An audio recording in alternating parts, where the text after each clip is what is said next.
280 ఇక్కడ మనకి cube square root లో మనకి ఒక ఈక్వేషన్ అనేది ఇవ్వడం జరిగింది. ఇది ఆల్రెడీ ప్రీవియస్ డిఎస్సి సంబంధించిన బిట్. దాన్ని సింప్లిఫికేషన్ చేస్తే ఆన్సర్ ఏమొస్తుందో చూసుకోవాలి. ఆప్షన్స్ ఇలా ఇచ్చాడు మనకి. ఇక్కడ √24 ఇచ్చాడు, ఇక్కడ 216 ఇచ్చాడు, ఇక్కడ 96 ఇచ్చాడు. మనం దీని ప్రకారం ఏం అర్థం చేసుకోవాలంటే వీటి రూట్లో ఏవైతే ఉన్నాయో అవన్నీ కూడా 24 తాలూకా మల్టిపుల్స్ అని అర్థం చేసుకోవాలి. ఇక్కడ √24 ఉంది ప్లస్ ఇక్కడ 216 ని √8 ఇంటూ 9 ఇంటూ 24 గా మనం రాసుకోవచ్చు. అది మనం గుర్తుపెట్టుకోవాలి.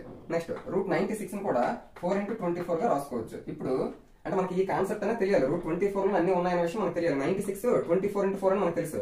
24 ఎలాగే ఉంది. 216 ని 9 ఇంటూ 24 గా రాయొచ్చని ఒకే ఒక విషయం మనకు తెలిస్తే చాలు.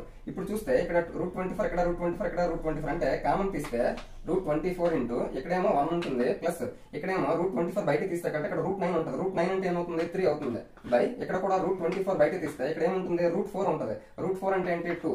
√24 క్యాన్సిల్ అయిపోతే 1 + 3 అంటే అంత 4/2 అంటే 2 అనేది అవుతుంది మనకు కావాల్సిన ఆన్సర్. ఆ విధంగా 216 √9 ఇంటూ 24 గా ఉంటుందన్న విషయం మనకు తెలిస్తే ఈజీగా చేయొచ్చు. Option 2 is the correct answer. Thank you.